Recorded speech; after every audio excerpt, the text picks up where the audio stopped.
The algorithm on Instagram is in a mess right now. You do not own your Instagram profile. Mark Zuckerberg owns your Instagram profile. I'm flattered to have Rick O'Neill on my show today. For content to be ranked by Google, it has to be helpful for humans. Rick is an expert in digital marketing and specialized on aesthetic and cosmetic surgery, and he's in the game for over 20 years now. In aesthetics, you're all obsessed with each other, and you follow each other, and you want to impress them, and when you do something, you're scared of what they're going to think of you. Just stop. He has a proven track record and launched several successful digital marketing campaigns, as well as social media campaigns for private practices, high-profile surgeons, and market-leading aesthetic brands. One of the most powerful things without fail is your Google local profile, your Google business profile. If you're not using it to help you create content, you're already at a disadvantage. If you are an aesthetic injector, a nurse, a doctor, a dentist, or clinic owner, please sit back and relax. But remember, like every treatment, this podcast comes with a risk. You may end up becoming very successful. My first question, Rick, is what does LTF mean? LTF stands for Look, Touch, and Feel. Great. And that name has been around for a long time. Before even the business was created, that name was what I used to call my freelance work. So years and years ago, like in the 90s, when I was working for like my dad's friends who had little businesses, I would be out doing design for them or little business cards or whatever. And I created my own card and it was called Look, Touch, and Feel. I will create your look, touch, and feel. And it's kind of stuck. It's cool. It's related to what we worked out in Miami. We tried to work out the why of our business. And I had this quiz asking the audience, are we the health, wealth, or relationship business? And they did it right, relationship business. And then we broke it all down. Why are people coming to our business, our clinics? What is the core motive of do aesthetic work? And the core motive is we make people feel better about themselves. And you managed to break that down into 3 words. So congratulations. I can't take the credit. I stole it from my university lecturer. I'm just going to hold my hand up for that. However, he used to say it every week when we were reviewing concepts in my design degree. He would say, don't forget, it's not just about the look. It has a touch and it makes people feel something. You have to do those 3 things to create a really good product. So yeah. I just stole it from him, really. Perfect. Rick, what does digital marketing mean? We might have a vision of it and think, okay, it might be social media and Google, but what is digital marketing? That's a really good question, because actually I think pretty much all marketing is now digital, and so maybe the word digital will become irrelevant because it's just everything. But to me, what it means is any activity that you need to do or get involved in for your business that's going to get your company exposure, get people to come to you with new inquiries and things like that, and any kind of channel. So that could be social media, it could be your Google presence, could be your website, could be communication that you send via WhatsApp or email. Any activity that's happening on the internet to promote your business, that covers digital marketing to my mind. And that's everything, yes. I don't want to dive too much into social media and Instagram because we have already 2 episodes touching on that. But I want to ask you one question here about social media. I have about 17,000 followers, but I'm not very engaging, and I have these weeks where I do nothing, and then I try again, and I find out it's super hard to be consistent. And many nurses came to me, especially in Miami, and said, "Oh well, how much should I invest in social media? It's time consuming. You have to be top quality. You have to be distinctive. It's so much competition out there on Instagram. And I have like 400 followers. Does it make sense to invest these 2 or 3 hours per day? What is your opinion on that?" I've got a few opinions on social media, Instagram in particular. The one thing to say is the algorithm on Instagram is in a mess right now. It's in a mess. Yeah, I've got clients that have a huge following, and even they are starting to struggle to reach their own followers and engage them. And these are people with 100,000 followers. And so your typical clinic or practitioner that has, like you say, 500 or 1,000, it's very, very hard. And so I would say balance the input and the investment you make into social with other channels, because Instagram right now, compared to a couple of years ago, is not a great return on your investment in terms of finding new patients. Now, it's a bit different when it comes to engaging your existing patients, because it's still important for that. It still has its place. You can keep yourself front of mind with your existing contacts, your existing patients. And even when you do put effort into other channels like Google Local, which we'll probably talk about, that actually generates better quality followers. Because if people find you on Google, they do then check your website out, and then they come and look at your social media. But now you're getting followers that are near to you, they're local, and they're ready to act because they were on Google, which is where people have intent. They've decided to search for something and they've decided to take action. Whereas if you start your marketing process on Instagram and only there, you're limiting yourself to your ability to reach people in the first place. And then you're hoping that the people you do reach are local to your clinic, which is not very likely, and ready to act, which is also less likely because they're just on Instagram for fun. They're not there looking necessarily for what you provide. So my advice in terms of social media, and it would actually be easier for me to spend 10 minutes giving you top tactics to get likes and follows and things, because I've been using it for 15 years. I've written the social media strategies for some of the world's biggest aesthetics companies and for lots of smaller clinics. But my message is actually warnings. It's warnings. Don't put all your eggs in the Instagram basket because the algorithm is in a bit of a mess. But also, as we've seen quite recently, any account can be removed, hacked, deleted, cloned. You do not own your Instagram profile. And I think people forget that. You know, Mark Zuckerberg owns your Instagram profile. So don't put all your eggs in that basket. You know, your website and your Google presence, that belongs to you. So put some effort that way as well. And so for me, it's about balance. It is still a very useful tool. It's great for targeted advertising still, because they hold a lot of data that you can use to target demographics and geographies, etc. It's good for engaging your existing patients if that's their preferred channel. I would say broaden your horizons outside of Instagram. You know, TikTok is a very interesting platform because the algorithm works very differently. It's interest-based, so it can become addictive very quickly for people, and it learns you to an embarrassing level. It figures out what you're all about. And the fastest growing age group on TikTok is 30 to 40 right now. Oh, interesting. Yeah, it's weird. You can go viral with one video and only having like 100 followers, and it's a completely different algorithm. What about YouTube Short? Historically, Google has been terrible at anything to do with social media. I'm sure you all remember Google Plus, which for a long time was just a desert full of tumbleweed. Nobody was there. YouTube Shorts is interesting. I'm not sure it's gone as well as YouTube would have hoped in terms of reach and engagement, but they are putting a lot of focus on it.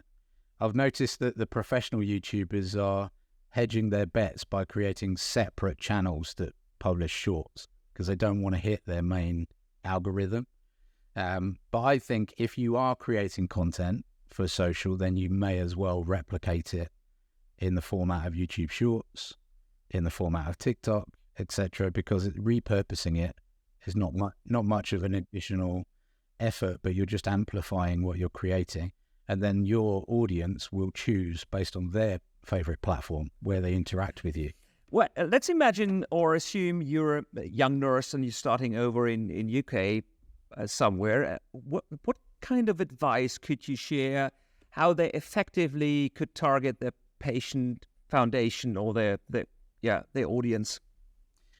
One of the most powerful things without fail is your Google local profile, your Google business profile.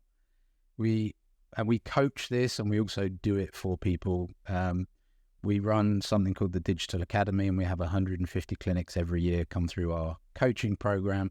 And we do done-for-you digital marketing for around 100 clinics in addition to that. And without fail, across all of those 250 clinics, the most powerful thing you can grab hold of and really focus on is your Google local profile, which means where do you appear in those results next to the map when people are searching for skin conditions, treatments, clinics within a radius of where they live. And mastering the ranking factors that determine where you feature in those results is the number one way when you're just starting, or even if you've never really worked on it. Because, by the way, we talk to clients and clinics that have multiple locations and do millions in revenue that still haven't done this properly.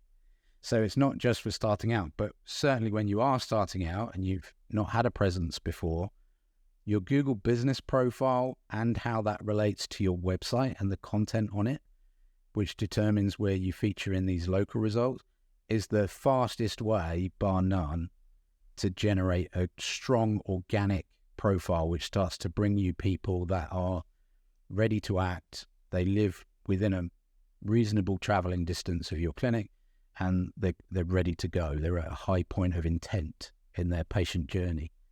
So that's the place I would start always. Could they do it themselves, or should they pass it over to someone like you to get it done? That's what we do. We don't do it ourselves. It's too complex. And I mean, it depends. There are certain people that have the will and the inclination to learn and to have a go. And, you know, let's also be realistic. When you're first starting, money is tight. So you want to try and do some things yourself to make an impact. So you can absolutely make an impact in your Google local profile and the results from it yourself without an expert. So when we're coaching clinics or practitioners, one of my favorite things that I ever get is the feedback that somebody that didn't hire us to do it for them, but took the advice and followed the action plan without any technical knowledge required, has gone from being worried that they're not booked up enough to being overwhelmed and having their best month ever. And when I see quotes like that come back to us, it's my favorite thing bar none, because it's great doing it for people and delivering, and that's what we do all day, every day, but actually empowering someone to tell them where to start when they have been previously quite overwhelmed. You know, they see all of this stuff they probably should do, but they're very overwhelmed with where to start. They don't know. So to break it down into simple terms, give them a checklist of actions to follow as a one-off and also as a weekly repeating task. Seeing them do that, and then after 4 or 5 weeks, they're suddenly ranking top for certain search terms in their town or city.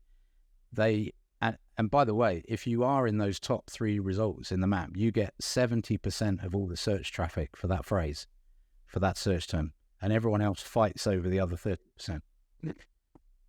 No, it's super powerful. How big is the role of paying ads?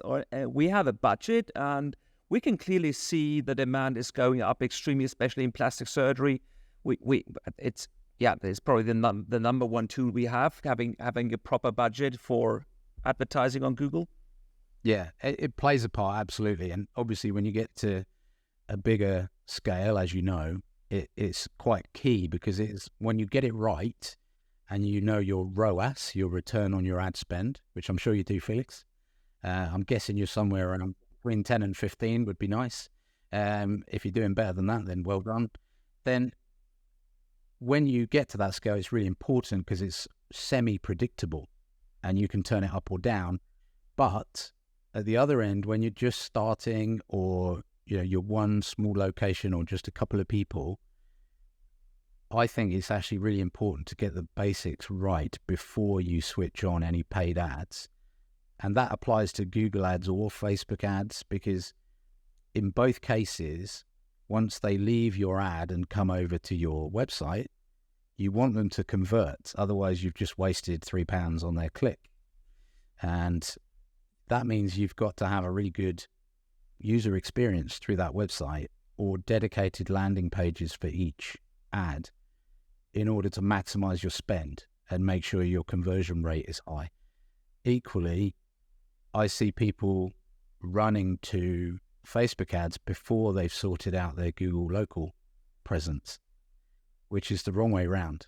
Really, getting the basics right, to me, is having a really good organic profile in the local map results and a website that will convert someone who comes.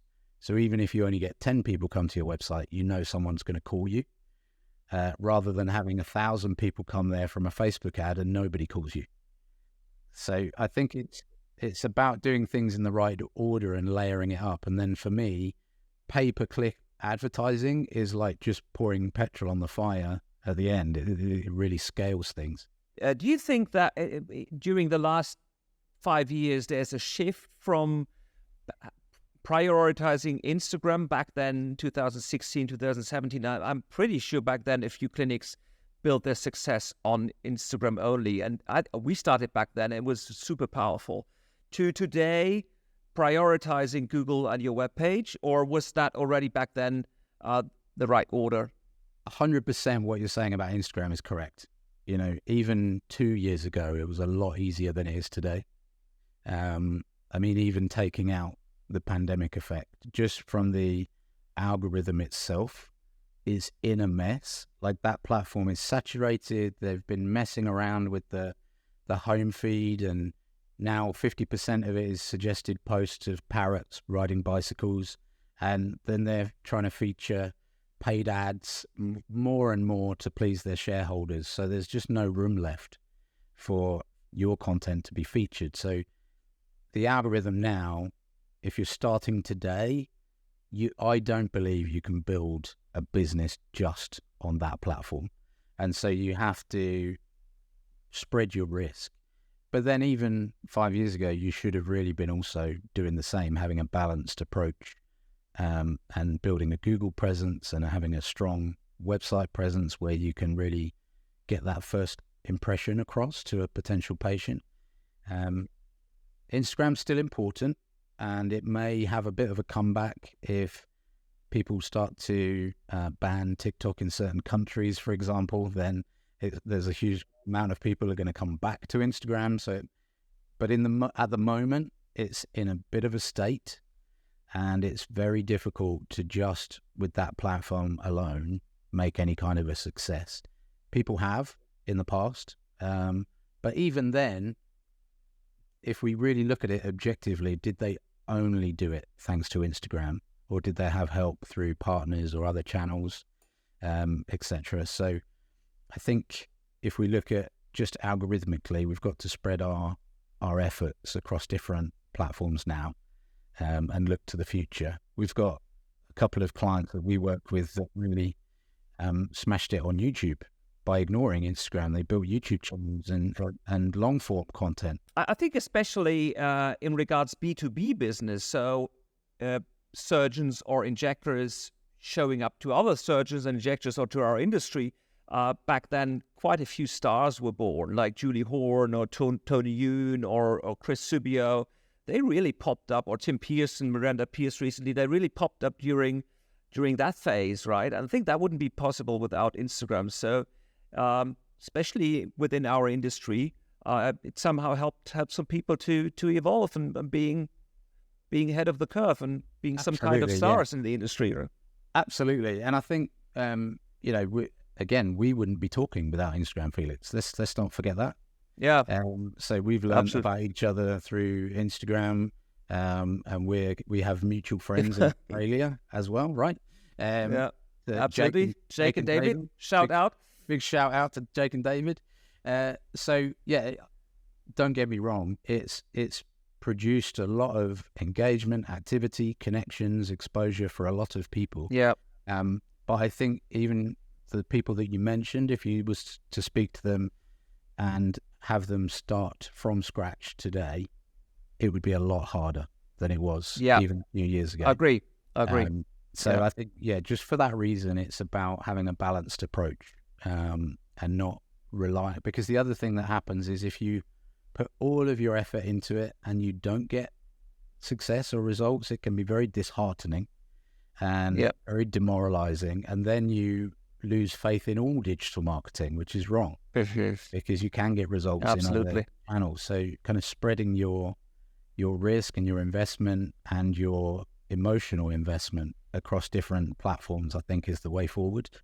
Rick, what do you think about how to measure your performance? How do you work with all the data? And I mean, we get a report by end of month from our marketing department with all the key factors. But what about this single med spa practice? How can they measure their digital marketing performance properly? I mean, there's one pretty obvious one, right? Bookings. So I would, sure. I'd keep it pretty simple at the beginning. Anyway, as you get more sophisticated, you build a funnel and you understand, if we reach this many people, then this many people will click through, and from the click through, this many people will convert. They're the really only metrics that you need at the beginning. Is we're putting this much money or time or resource in at the big end of the funnel. What are the conversion rates at each stage? Clicking through, converting into a booking, and then also converting into a procedure in the clinic. And that would be based on your fantastic consultations that you give. But on the digital side, it's really then just about pulling those levers. What can we do to improve our reach? Okay, now what can we do to improve our click-through rate? Can we try A/B testing some different messages, some different creative? And this doesn't just apply to pay-per-click ads. This also applies to email campaigns that you send. It applies to your organic social media. You should be testing there too. Yeah, and you have to target your audience. I've seen injectors who are clearly working in the field of injection, trying to impress other injectors or creating content for them. That's probably the wrong way. You should be aware that your patients in your local area is your audience and no one else. I'm glad you said that, because I it's something that doesn't really happen in my industry. I'm uninterested in all the other digital agencies and what they're doing. Whereas in aesthetics, you're all obsessed with each other and you follow each other and you want to impress them. And when you do something, you're scared of what they're going to think of you. Just stop. Just stop it. Absolutely. Focus on your patients and your potential patients. It's madness. And actually, algorithmically, it's the wrong thing to do. Because if you only ever engage with your fellow practitioners through the account where you're trying to achieve bookings from patients, have another account by all means. But through your clinic's account, it actually messes up what you're trying to do algorithmically as well. Because the more of that content you interact with, the more that you're going to see, and the more of that they're going to interact with, you're missing the patient audience. So yeah, I think we split it exactly like this. We have the clinic webpage or clinic Instagram account, and then I have my personal, where it's more business and more speaker and stuff like this. I agree on that. But you have to be careful with that, because I've seen many just obsessed with other injectors and don't get any patients or any followers on their account because they target the wrong audience. It's the KOL factor. Good. Yeah, they all want to be KOLs. It's a huge demand for that. And I talked to a company recently. I don't name them. Say that you can't imagine how crazy people are to be trainers, and they would work for free to be just a trainer for a bunch of 4 or 5 injectors. For some reason, that has some kind of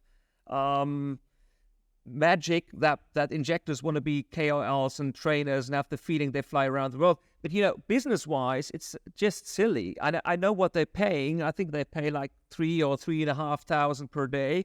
And if I would measure that compared to what I'm doing as an injector, it's nonsense. Flying to I don't know, Paris or London and train 5 people and get a paycheck of $3,000. I can do the 5 times more in my clinic at the same time, or even more than that. I mean, I guess I'm a KOL in some ways in marketing, which is I don't know, happened by accident.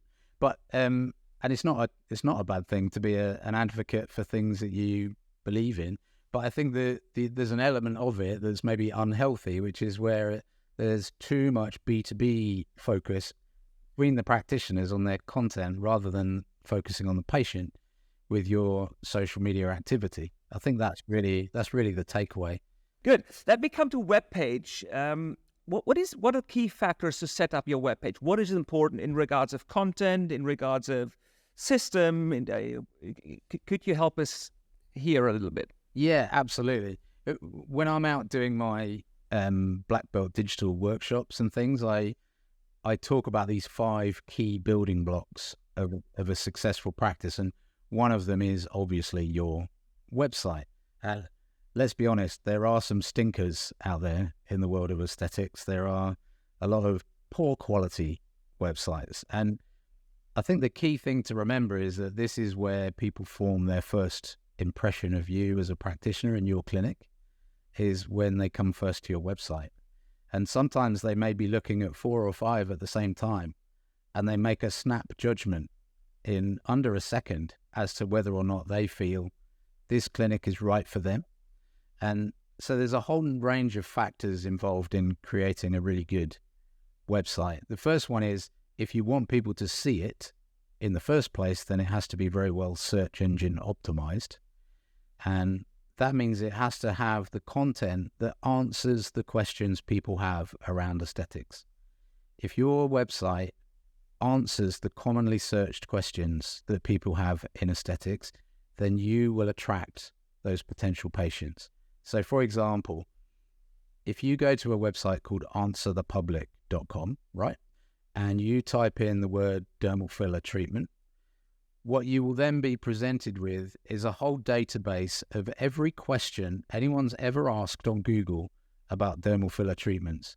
And it's ranked from most searched to the least searched question.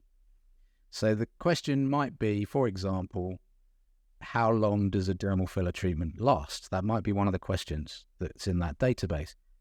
If you then decide, I'm going to write an article that answers that question, you need to make sure first that your article is better than anybody else's in your local area who may have written on the same topic.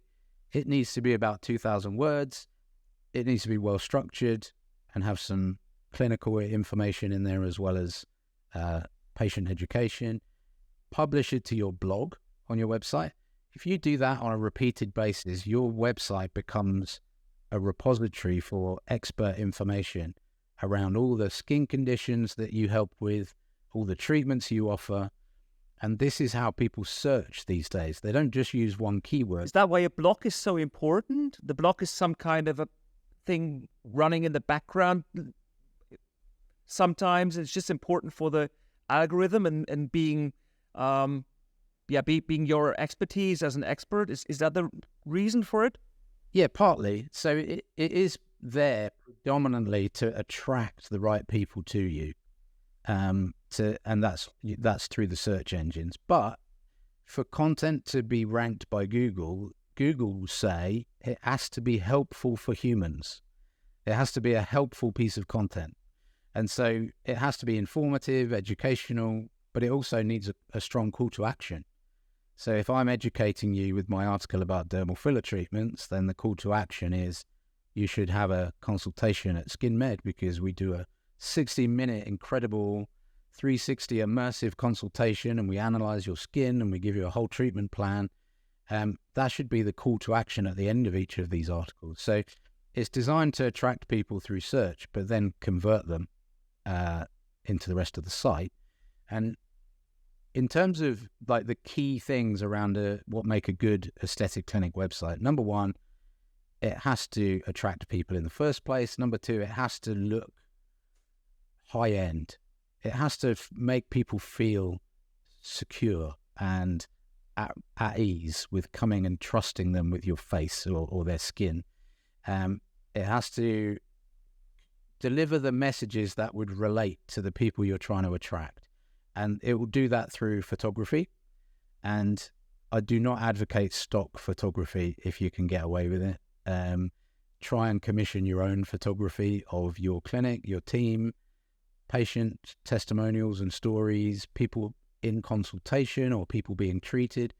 That's going to really bring your practice to life through the images on your website. The next one is the structure of the website. Like, I think another common mistake is to focus the structure of the website around the treatments and the devices.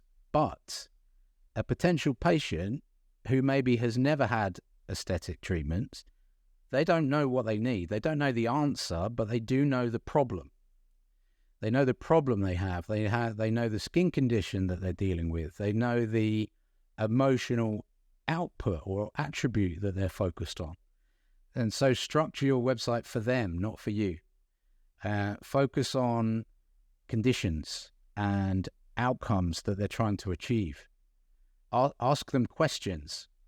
Thanks for coming to our site. What's happening? Do you always think you look tired? Do you feel like you're aging quicker than you are? What is it? And guide them through. Yeah, one of the ways you can do this is with chatbots, which are so much better than they used to be. Now with AI, you can have chatbots that learn on the website. So the more people come to the site and ask particular questions, the better that chatbot becomes at guiding them to the right place and even taking their booking for you for a consultation. You just touched the topic AI, and that's someone I wanted to discuss with you. What are the changes coming up very soon, probably to us through AI? What's happening? How can we be prepared for that? I think it's going to happen in stages. So at the moment, if you're not using it to help you create content, you're already at a disadvantage. So it's pretty good at writing these articles that I was talking about for your website. It will get you about 80% there with your content. Then you need to double check it hasn't said some crazy nonsense about treatments, and you need to give it your flavor and your personality. You should be doing that today, basically. But also at the same time, the more we're doing that, the more content there's going to be.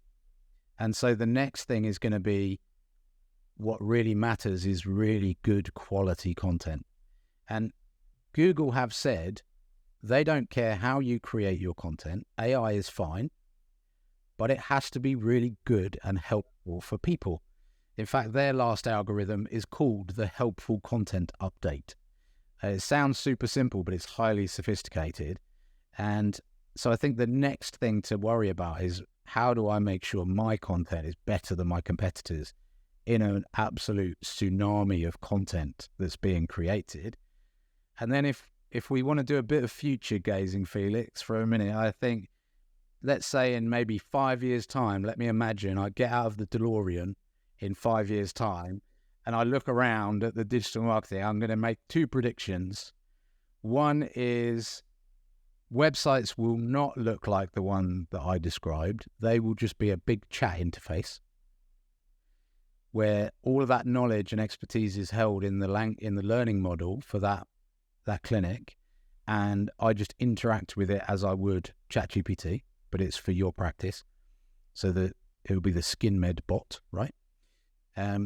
The other one, and this might be a bit scary and controversial, is it is possible that maybe 5 to 10 years from now, and I'm sure they're talking about this in Silicon Valley at Google headquarters, is if there is so much content on every topic, then Google becomes less valuable and less useful because it can't tell the difference between that volume of stuff. And you can't necessarily trust all of it.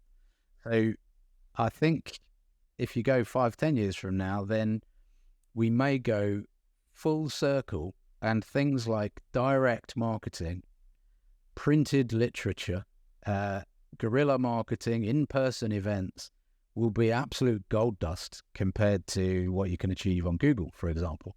So I think it's going to be a really interesting, exciting time, from now until the next maybe 5, 6, 7 years, as how AI will impact us as business owners, us as marketers. So I'm all over it. As you can imagine, I've been experimenting with it. We're using it in the agency. We're building apps with it already. Even in our digital academy, we're just looking at using the insights that we gather from clinics and creating a little AI bot that will then give them back social media content that they can. It uses the insights from their own business. So there's all sorts of applications for it. And I think probably the first thing that you can do to get your head around it is just start playing with it and start using it for certainly writing articles or web copy. As I say, it gets you kind of 2/3 of the way there with your content. I certainly wouldn't rely on it 100% because it has been known to spit out some crazy stuff. We have a bit of a case study with AI that last week with a client where some ChatGPT was used to create some copy. Client wasn't that happy with it, quite rightly, because it sounded robotic. However, we put it back into ChatGPT and we gave it the client's feedback and it rewrote it. And the client absolutely loved it and said, "Oh my God, you've nailed it. And it's so much better than that AI stuff." And then obviously we had a conversation with them to explain, well, this is what happened. And that's kind of mind-blowing. Even more mind-blowing is we told ChatGPT the client was happy, and ChatGPT was overwhelmed with and said, "You've made my day. I'm so pleased they're happy with this content." So one day they will take over the earth, but until then we'll use it to our advantage. We have hopefully we have a little bit of time, and maybe it's too late for you and me. Hopefully, I don't know. One thought on an injector, or a famous injector from Sweden visited me here in the restaurant just a few weeks ago. He said, "You know what? There's some AI who's able to create an avatar. They take video footage of you, and then they get you, and then they can create videos with you, from you, with any kind of content." And I'm thinking of all these injectors, for example, who are not really keen on Instagram or shy or have the feeling they're not doing well. And that will probably one day, if that works, it will turn out that billions of people with deep fake and fake videos and AI created content is popping up on social media. So not only Google will have the problem, probably well, the same on Instagram, TikTok, and anywhere else. And you don't know what is true, what is wrong. Probably it's not that quality content right now, and the videos are not. You still can detect it. Probably I haven't seen it, but it will improve, and one day it will be exactly like this. And I can put myself out there as the president of United States or whatever, the Prime Minister of UK. Yeah. So you heard that song that was generated with AI from Drake, right? And Weekend. And it's really good. I would buy that record, no problem. Yeah. I mean, that opens up a whole can of legal worms, doesn't it? But I think you're right. The natural kind of tipping point for that kind of activity is going to be saturation of this kind of content, and surely then authenticity and the real you is going to be even more valuable at that time, and you're going to not be able to really trust that. I think the platforms themselves are going to have to go through like they did with the kind of fake news stuff where they had to start labeling it and do better fact checking. They're going to have to do the same with AI content and AI avatars and things, so that it's clearly labeled. This is not Felix, this is fake Felix from on this video. So it will have a label on it, or you'll have to wear a special fake hat or something, so that people know the difference. But I think you're right. I think for people that are shy, I think if it becomes the norm to call out your avatar versus the real you, then who's to say that you couldn't have a marketing strategy for your avatar and a marketing strategy for you? There's no rules at this point. Everything's on the table. Pretty weird, but it's not inconceivable. It's super interesting to see what happens. Yeah, amazing. Rick, we're coming to the end. Slowly. I could chat with you for hours probably, but we'll do that when I'm in Silverstone one day, or you're here in Switzerland. You can come to my restaurant if you like. I'm really looking forward to that restaurant. 2 Michelin stars. Yeah. Right. Wow. After 4 months. 4 months of. So it's a very That's nice. incredible. It's very nice. I opened the Miami show with quite an emotional keynote. That's what I usually do, having a keynote like TED Talk. I'll have one soon. And I was telling the story about entrepreneurship and how it was last year. In short, we were supposed to open the restaurant and a clinic expansion last January, and then bad news hit in, and the construction was not only delayed for half a year, it also went 2 million above budget. And that caused, I had all these people on the payroll, the chefs, the kitchen crew, and the servers, and doctors, nurses, and that really caused huge troubles. And last year I was really worried, and we had a crisis, and we had to call the banks, and we had to make plans, whatever. And then we opened the restaurant in June, and the fear was reality. 1 guest, 0 guests. We had to close the restaurant for days, and I was such, And then October, and that's the good stories. You have these valleys of challenges, and then these summits of success. And we were in Lausanne, and we had an invitation, so we thought, okay, it might get a Green Star or Young Chef Award. We didn't expect it after 4 months that anything serious would happen, and then they announced all the 1-star awards, and we haven't been along there. And I was, okay, shit, how can we? And then they hit a 2-star. I can't describe my emotions, and that was so cool. And since then we are fully booked. We got 70 bookings in the first hour. No, it's a great story, and that is incredible. So you have to. I mean, surely that must be the first time that's ever happened. Surely, that it is. Yeah, incredible. we have done some research, and we haven't found any restaurant which was awarded from 0 to 2 stars in 4 months. Absolutely amazing. But like you say, dark times before that happened, right? And I think that's what people don't see. Is they just see the tip of the iceberg, don't they? And I think it's really important to share both sides of that story. I mean, not to that level, but I've had a very similar entrepreneurial journey. I've never actually had a proper job, really. I've had my own businesses for 20 odd years, and built and sold businesses and things like that. So, but people only ever see the good times on social media. That's the problem. Usually. On Instagram, you always see the successes. You never see what's behind it. Yeah, it's a highlights reel, isn't it? It's a family photo album. You don't, when you're on holiday, you don't take photos of the arguments that happen with the kids. It's just like you can be having a fight and you go, take a picture. Okay. And that's kind of Instagram, isn't it, for all of our business life? But no, man, massive congratulations. That is amazing. Now, another learning from this, not from this story, but from the keynote, I made it to a habit also back then when we had this inner circle to start every event with a story I struggled or had obstacles, because it breaks the ice. These people realize it's just a human standing there on stage, and I like, we are in a very narcissistic industry, so it's always good to just explain that you have to fight the same struggles and all of them. And I tell a similar story about martial arts and Taekwondo. So as you know, my talks have this theme of black belt digital. My book that I've written, that you've kindly written the foreword for, which is incredible, is on your list. And so when I go out and speak, I start by telling the story of how I achieved my black belt in Taekwondo, because let's face it, I don't look like your typical ninja. But a black belt is just a white belt that never gave up.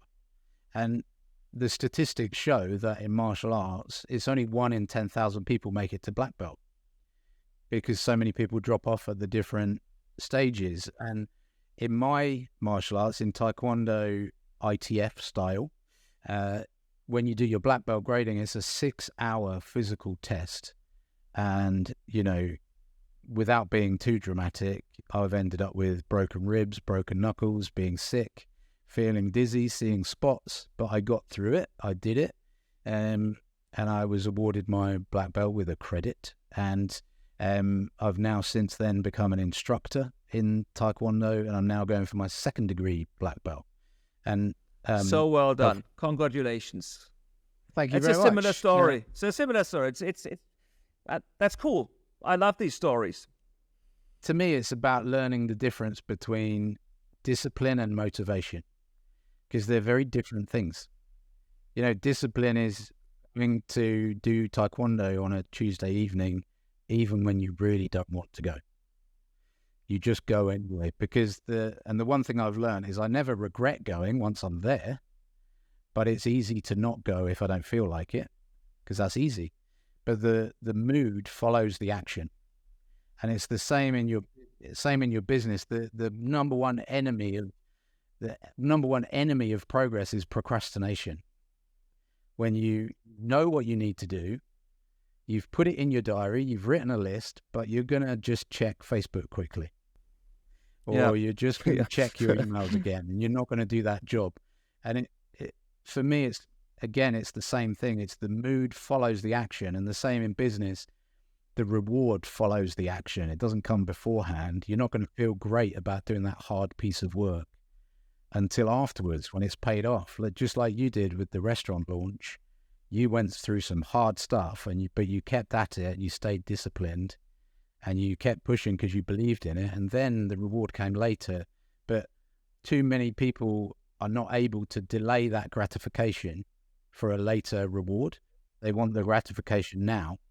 And I think if we're talking entrepreneurism, which I know is your favorite topic, it's one of mine as well, that's the key thing, really. The key difference between people that get is just being consistent. Yeah, that's why I'm talking about these topics much more than I've been asked to come to a conference, and I sent it in the agenda, and then they came back and said, can we do it like this? Here are the 3 simple steps to take your clinic to 7-digit or what. And the problem is, it's not about that. I can tell you what to do, or I can break it down to all the simple single steps. But another topic is much what's the right word? Just lost it. Yes, let's say a topic or task is much more important. To show up consistently, to not lose track, to be focused, to be energized. That's much more important than learning the steps, like what is KPIs, what is leadership structure. I can tell you that in 5 minutes, but you have to execute, right? And every day, it's the same.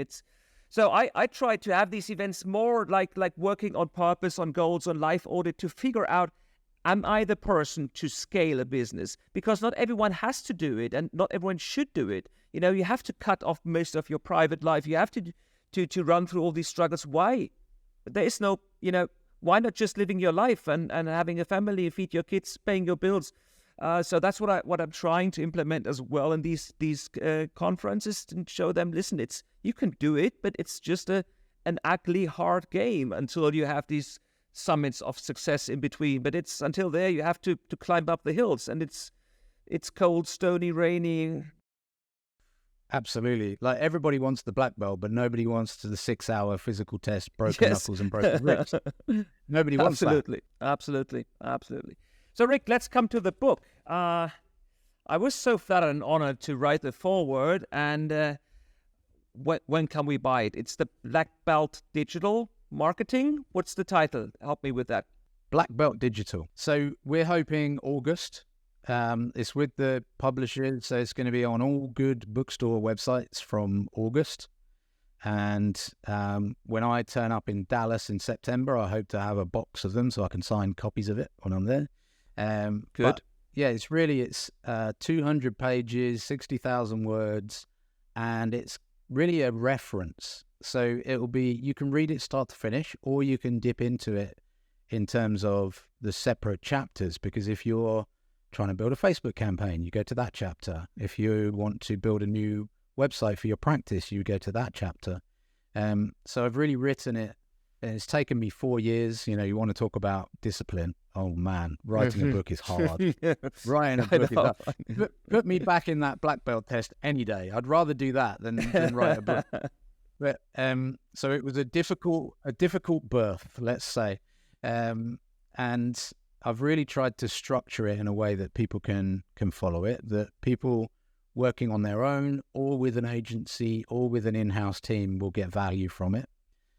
It's for anybody running or growing or launching an aesthetics business, or an aesthetics brand, because we work with lots of manufacturers and pharma companies as well. And into this book has gone these two strategies. One's for manufacturers and one for clinics. And combined, it's kind of everything I've ever learnt about what works and what doesn't in digital marketing in the aesthetics market. So it should be in every library of any aesthetic provider, player, injector, clinic owner, med spa owner. I had the chance to sneak into it. It's really amazing. And there's a lot of graphs and illustrations, and it's really, really helpful. I think it will be a smashing hit. Thank you, man. I'm really excited about it. Yeah, me too. I can't wait to get my copy one day, hopefully soon. We're recording it now. It's June, but probably this podcast will be released close to your launch of the book. And you can buy it on Amazon, all the big bookshop stores. Thank you so much. And let's have a chat soon. Looking forward to it. For any other adventures we might plan. Absolutely, yeah. Good. And I'm going to see you in your restaurant for a 2 Michelin star lunch very soon. Can't wait for that. Can't wait for that. That was an amazing episode with Rick O'Neill, expert in digital marketing. We touched on so many topics and I found out so many interesting things I haven't known so far. We talked about Instagram, about how competitive it has become, how difficult it is to stand ahead of the crowd, to be distinctive, to show quality content. We talked about web pages, about the importance of Google and being in the local ranking, being on top of that. We talked about AI and the upcoming changes we are all faced with, and at least we talked about entrepreneurship. I loved this talk, and I hope you did. Stay tuned. The new episode will be released very soon, and like everything, this comes with a risk. You might end up being very successful. See you soon. Thank you.